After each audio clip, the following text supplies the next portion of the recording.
ছাতকের সমতা school and কলেজের অধ্যক্ষ নাসির উদ্দিন দীর্ঘ ৪৩ বছরের গৌরবময় কর্মজীবন শেষ করায় তাকে এক আবেগঘন বিদায়ী সংবর্ধনা দেয়া হয়। শনিবার বর্ণাঢ্য আয়োজনে বিদ্যালয় প্রাঙ্গণে সাবেক ও বর্তমান শিক্ষার্থী, শিক্ষক, এলাকাবাসী সহ বিভিন্ন শ্রেণী পেশার মানুষের ব্যাপক উপস্থিতিতে এই সংবর্ধনা অনুষ্ঠানের আয়োজন করা হয়। ছাতক থেকে আমাদের সহকর্মী মোহাম্মদ তাজিদুল ইসলাম জানান, বিদায়ী অনুষ্ঠানে সম্মাননার স্মারক, ফুলেল শুভেচ্ছা, নগদ অর্থ ও উপহার সামগ্রী প্রদান করা হয়। বিভিন্ন ব্যাচের পক্ষ থেকে প্রায় ১৫ লাখ টাকার সম্মাননা তুলে দেওয়া হয়। ২০২৬ সালের ২ এপ্রিল তিনি আনুষ্ঠানিকভাবে অবসর গ্রহণ করেন। বিদায়ী বক্তব্যে তিনি শিক্ষার্থী, সহকর্মী ও এলাকাবাসীর ভালোবাসায় অভিভূত হয়ে প্রতিষ্ঠানের পাশে থাকার প্রত্যয় ব্যক্ত করেন।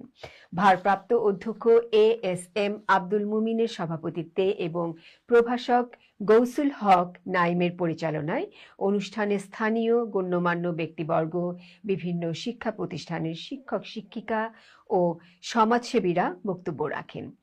প্রভাষক মোশাররফ হোসেন ও এসএসসি ১৯৯৯ ব্যাচের শিক্ষার্থী মোহাম্মদ আব্দুল আহাদ তার অবদানের কথা স্মরণ করেন। এছাড়া লন্ডন প্রবাসী সমাজসেবক মনসুর আলী জেপি ও হীরা মিয়া ভার্চুয়ালি বক্তব্য প্রদান করেন।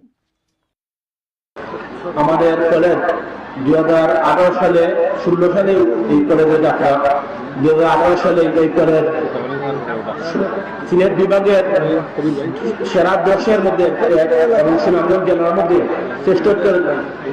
শ্রেষ্ঠত্বের মুকুট করেছিল বিদ্যালয় কলেজ। প্রথম বছরেই এই কলেজ বাজেয়াপ্ত করেছিল। এই কলেজের প্রত্যেকটি সফলতায় এই স্যারের স্মৃতি জড়িত। আমরা স্যারের অবসরকালীন জীবন অত্যন্ত সুখী হোক।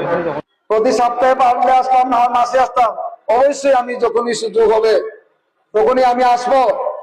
আর এই বিদ্যালয়ের কল্যাণের জন্য যদি এলাকাবাসী, যদি শিক্ষক মন্ডলী আমাকে কোনো ব্যাপারে সহযোগিতা চান, আমি এক পায়ে আপনাদের পাশে দাঁড়িয়ে থাকবো ইনশাআল্লাহ।